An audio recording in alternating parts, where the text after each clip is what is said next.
बॉलीवुड में आजकल एक स्कीम चल रही है, साउथ से उठाओ हिंदी में चिपकाओ और ऑडियंस का भूतिया काटो। इन्हें लगता है हमें तो पता ही नहीं चलेगा। अबे ग्लोबल जमाना है, सबने ओरिजिनल देख रखी है। आज इन कॉपी पेस्ट को उधेड़ेंगे और इनका ऐसा पोस्टमार्टम करेंगे कि मेकर्स को नानी याद आ जाए। तो चलिए शुरू करते हैं। लवयापा ये लव टुडे का रिमेक है और क्या रो फिल्म थी भाई। वो फोन वाला डर, वो प्राइवेसी का कलेश, हर लोंडे को लग रहा था स्क्रीन पे उसकी कहानी चल रही है। पर ये लवयापा भैंस की आंख, ये फिल्म नहीं थी, ये इंस्टाग्राम का कोई क्रिंज रील था जो 2 घंटे तक खींच दिया। ओरिजिनल फिल्म में लड़का लड़की दोनों मैसी थे, रियल थे, फ्लोस थे उनमें। पर यहाँ इन्होंने एक्टर्स को इतना चमका दिया, इतना पॉलिश्ड कर दिया, ये लग ही नहीं रहा था कि ये दिल्ली या नोएडा के हैं। आओ कभी नोएडा, पता चलेगा ये लोग कैसे रहते हैं, कैसी बातें करते हैं। ऐसा लग रहा था साउथ बॉम्बे के 2 बच्चे गलती से सीरियस होने की कोशिश कर रहे हैं। ओरिजिनल में अनकंफर्टेबल सच्चाई थी, वो यहाँ सेफ और क्यूट बनने के चक्कर में मार दी। अबे हमें क्यूट नहीं चाहिए था, हमें वो गंदा वाला कलेश चाहिए था जो फोन एक्सचेंज होने पर होता है। इन्होंने तो टॉक्सिक रिलेशनशिप को एक कैडबरी ऐड बना दिया। लव टुडे में सिचुएशन देखकर हंसी आती थी, यहाँ ये लोग पंचलाइंस मार रहे थे जो 2010 में एक्सपायरी डेट क्रॉस कर चुकी है। रिलेटिविलिटी के नाम पर सिर्फ जेनजी स्लैंग्स घुसा दो, ब्रो, लिट, कैप। अबे बस करो यार। इन्होंने एक ऐसी कहानी उठाई जो हार्ड ईटिंग हो सकती थी और उसे एक सस्ती चॉकलेट बॉक्स रोम कॉम में बदल दिया। बेबी जॉन ये थी टेरी की रीमेक। विजय जब स्क्रीन पर आता था बिना बोले ही उसका और अब बता देता था कि बाप खड़ा है। पर यहाँ हमारा वरुण धवन। बेबी जॉन का नाम सुन के ही लग रहा था कि कोई पैम्पर का एड आने वाला है। इन्होंने एक इमोशनल थ्रिलर को एक सस्ता वीएफएक्स सर्कस बना दिया। पर वरुण ये लोंडा बिना चिल्लाए एक्टिंग कर ही नहीं सकता क्या? ऐसे मुंह बनाता है जैसे कब्ज हो रखी हो। अबे टेरी का मतलब स्पार्क होता है और ये बेबी जॉन गीला पटाखा निकला। एटली को लगा अगर वो हर फ्रेम में 500 किलो रंग और 2000 बैकग्राउंड डांसर्स डाल देगा तो फिल्म हिट हो जाएगी।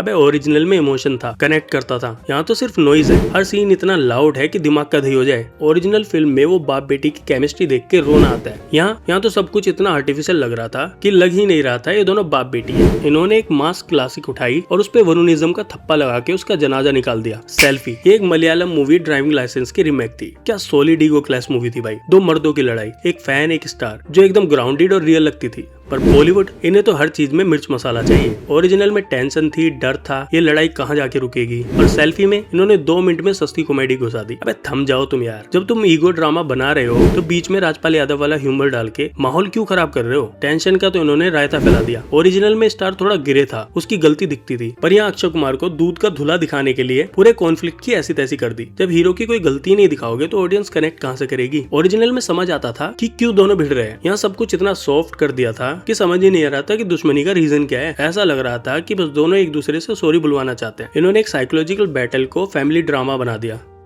बेकार है भैया, मैं तो टूट गया। शहजादा ये रिमेक थी अर्जुन अर्जुन की उस मूवी की जिसका नाम मैं प्रोनाउंस नहीं कर सकता। उस बंदे की एंट्री पर ही लगता था कि स्क्रीन फट जाएगी। एक ओरा था उसमें भाई, वो शहजादा कम और नोएडा का वो लोंडा ज्यादा लग रहा था, जो सुबह उठता है जिम जाता है, दोपहर को सो जाता है, शाम को फिर जिम जाता है और रात को फिर सो जाता है। कॉपी तो कर ली पर वो हड्डी तोड़ देने वाला स्वैग कहाँ से लाओगे? ओरिजिनल का म्यूजिक आग था, हर गाने पर लोग थिएटर में नाच रहे थे। शहजादा तक आते आते वो म्यूजिक ठंडा पानी बन गया। जब तुम्हारे गाने हिट नहीं हुए तो मसाला फिल्म तो पहली फुर्सत में ठंडी हो जाती है। ओरिजिनल फिल्म में माँ बेटे का इमोशन दिल पर लगता है। यहाँ तो लग रहा था सब एक्टिंग करने की कोशिश कर रहे हैं। अबे नकल के लिए अकल चाहिए होती है और इनके पास सिर्फ हेयर जेल और सस्ता वीएफएक्स है। तुमने एक आइकॉनिक फिल्म उठाई और उसे एक एवरेज रोम कॉम बना दिया।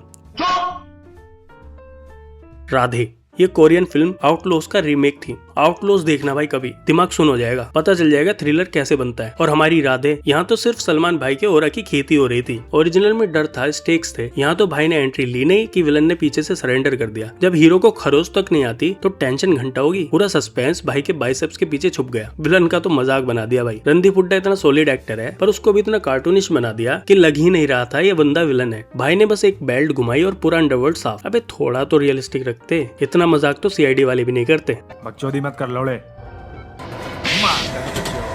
जब फिल्म हीरो के बाल और बेल्ट दिखाने के लिए बनती है तो उसे सिनेमा नहीं सेल्फ ऑब्सेशन कहते हैं। टेंशन जीरो, लॉजिक जीरो, बस सस्ता टशन। द आउटलॉस को द आउटडेटेड बना दिया इन लोगों ने। राधे के बाद तो ईद की बिरयानी का स्वाद भी खराब हो गया था। कुली नंबर 1। पहले तो इस वरुण धवन को भी पकड़ो यार। 1995 में गोविंदा ने एक लेवल सेट कर दिया था। वो हंसी, वो रिदम, कादर खान के बाप डायलॉग्स। पर ये 2020 वाला रीमेक भाई, ये फिल्म नहीं थी, ये तो सर्कस था जहाँ सब पागलों की तरह उछल कूद कर रहे थे। अबे वरुण धवन एक्टिंग थोड़ी कर रहा था, ऐसा लग रहा था उसे मिर्गी के दौरे पड़ रहे। हर बात पर गला फाड़ फाड़ कर चिल्लाना आंख बाहर निकालना भाई कॉमेडी दिमाग से होती है, एनर्जी ड्रिंक पीकर स्क्रीन पर नाचने से नहीं। वो चलती ट्रेन वाला स्टंट सीन देखा है, लोंडा ट्रेन के आगे कूद के बच्चे को गोदी में उठा के वापस कूद गया। यार तुम लोग ऑडियंस को क्या बिल्कुल भूतिया समझ रहे हो क्या? कादर खान के डायलॉग में एक ठहराव था, एक बात थी। इन्होंने उन्हीं डायलॉग्स को इतना लाउड और गंदा कर दिया कि हंसी नहीं आती, गुस्सा आता है। जब तुम्हारे पास अपनी कोई स्क्रिप्ट ही नहीं है तो पुरानी क्लासिक की ऐसी तैसी तो मत करो। ये टेम्पलेट रिमेक का सबसे बड़ा कचरा है। इन्होंने सोचा वही गाने रिमिक्स करेंगे, वही पुराने जोक्स चिल्ला के बोल देंगे, पब्लिक तो पागल हो जाएगी। पर भाई गोविंदा का करिश्मा कॉपी पेस्ट नहीं हो सकता। ये फिल्म एक क्रिएटिव फेलियर है जिसे देखने के बाद मेरा दिमाग आज भी नंबर 1 दर्द करता है। तुम्हें क्या लगता है इनमें से सबसे घटिया कौन सी थी? कमेंट सेक्शन में अपनी भड़ास निकालो और पार्ट 2 के लिए तैयार हो जाओ, क्योंकि अभी कुछ ऐसे शहजादे और बेबी है जिनकी धुलाई करनी जरूरी है। अगर ये वीडियो थोड़ी बहुत पसंद आई हो और मेरा एक्सपेरिमेंट अच्छा लगा हो तो लाइक कर दो भाई वीडियो को, और सब्सक्राइब कर दो यार। सब्सक्राइब नहीं कर रहे हो तुम लोग, मैं देख रहा हूँ भैंस की आंख सब्सक्राइब नहीं हो रहा है। चलो मैं मिलता हूँ आपसे अगली वीडियो में, तब तक के लिए पीस आउट।